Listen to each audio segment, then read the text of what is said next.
Welcome back to the show. Now, it may be hard to believe, but it's been 5 years since an American was chosen as the #1 draft pick. And it doesn't seem likely for that to happen again anytime soon, as basketball's biggest show is being dominated by the next generation of international talent. Here's Lachlan Guselli with a look at those about to make their first step in the big leagues. With the first pick in the 2016 NBA Draft, the Philadelphia 76ers select Ben Simmons. Imagine this. You finish university and instead of stepping out into the world to learn the ropes, your first job out of school is the biggest basketball competition in the world. Millions watching your every move, and across the globe, people waiting for you to make a mistake so they can say, "I told you so." 2016's intake is no different, but they do have some interesting points to show off. For starters, 6 of the top 10 choices are not American, making it the most international draft in history. 14 of the 30 picks in round 1 are internationals, including #1 himself, Ben Simmons from Australia. But if you're expecting big things, you'll have to wait until January for Simmons' broken foot to heal. In slot 2 is the boy with the hardest job in basketball. At just 18, he's the baby of the draft, but Brandon Ingram has to fill the shoes of Kobe Bryant at the Lakers. But these two aren't even expected to win Rookie of the Year. Some would argue it could be Chris Dunn from Minnesota, but we believe that goes to Buddy Hield. The boy from the Bahamas, playing for the terribly named New Orleans Pelicans, will have plenty of court time alongside one of the league's rising stars, Anthony Davis, and is the reigning College Player of the Year. Buddy is learning as quickly as possible because he's a great scorer, so I just try to help him. I mean, he got very high potentials. But ultimately, if history tells us anything, there could be someone in the draft that we don't even know about yet. With rookies, the saying is true, only time will tell. When it comes to international talent, Turkey has had 2 players cross the Atlantic in the last 2 years. Efes Anadolu forward Cedi Osman and his teammate Furkan Korkmaz. Osman, who was picked by the reigning champions Cleveland Cavaliers, talked to Beyond the Game about how he experienced the NBA draft and his dream of playing among the globe's best. It was a great feeling, exactly. I was like, wake up till 6 in the morning, and I couldn't even sleep. I couldn't sleep that night, so it was a really amazing and a great experience for me. And I'm so happy while drafted by Cleveland Cavaliers. For sure, it will be a great experience to me. That's like my dream is just to play there in NBA, you know. Okay, in my first year it will be like Cleveland Cavaliers, but my goal is just to stay there for a long years, you know. It's not just to go there to stay just 1 year and just come back. It's not my goal. My goal is just to go there and stay for long years. While some careers are just taking off, others have come to an end, with 4 players in particular who will be sorely missed. Kobe Bryant, Tim Duncan, Kevin Garnett, and Elton Brand all decided to call it quits, leaving behind a gaping hole which will need to be filled. Peter Franks remembers these basketball aces. Between them, they have over 5,000 games in the NBA, 11 championships and 4 MVPs. Kobe, Tim, Kevin and Elton will be badly missed by the fans, administrators, as well as themselves. It's a mixture of things. It's a mixture of excitement. It's a mixture of a little nervousness and a little rage. It's a mixture of a lot of things. Kobe Bryant is one of the best-known players of all time and spent his whole 20-year career at the LA Lakers. The shooting guard claimed 5 championships and 1 MVP award during his 2 decades at the team. Tim Duncan began life as a swimmer in the US Virgin Islands, but took to basketball when a hurricane destroyed the only Olympic swimming pool in San Juan. Duncan is another one-man team who spent 19 years at the San Antonio Spurs, winning 5 championships and 2 MVPs.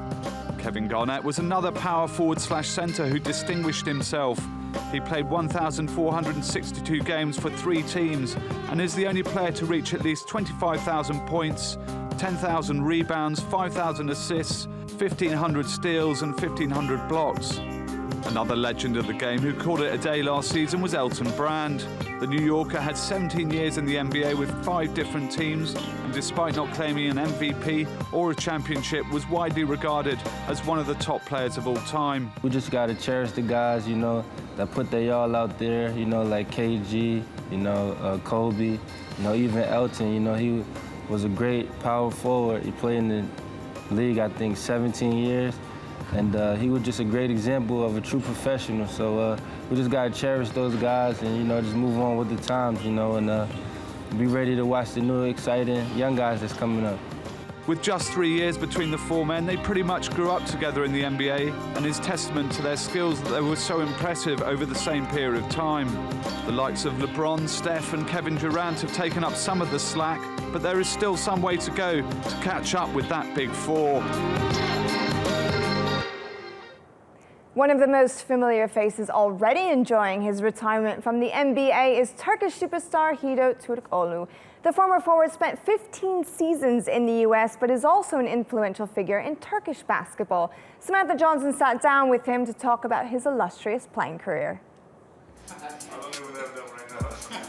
My wedding ring. Hido, thank you for talking to TRT World.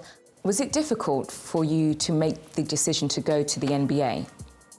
As a player, I always wanted more and more, you know, like, even when I was here, you know, like, I want to be better, I want to do this, I want to do this. And the best situation was for me, you know, like going NBA. And one day Sacramento called and they said, when I announced my name on the draft night, they called my agent and they said, we're going to draft him on the 16th. I was like, first I couldn't believe it, I swear.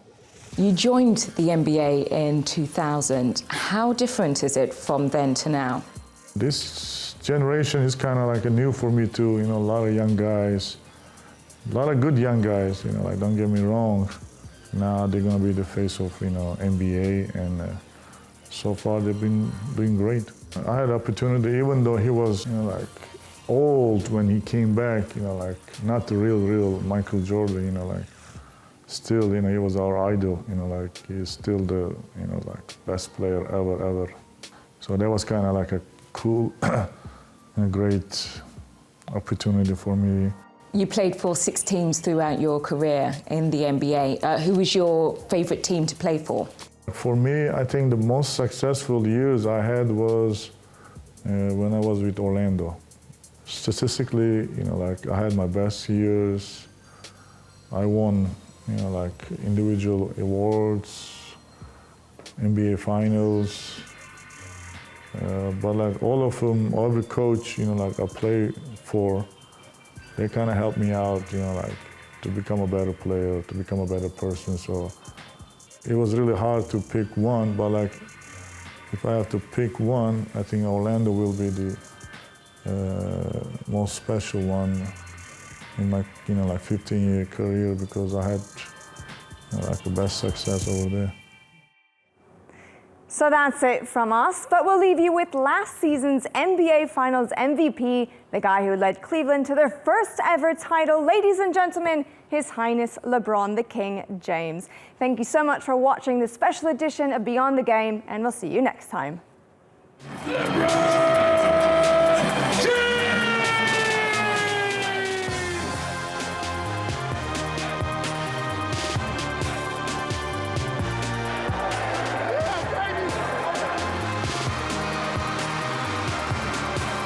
I came back for a reason. I came back to bring a championship to our city. I knew what I was capable of doing. I knew what I learned in the last couple of years that I was gone. And when I came back, I knew I had the right ingredients and the right blueprint to help this franchise get back to it, to a place that we've never been.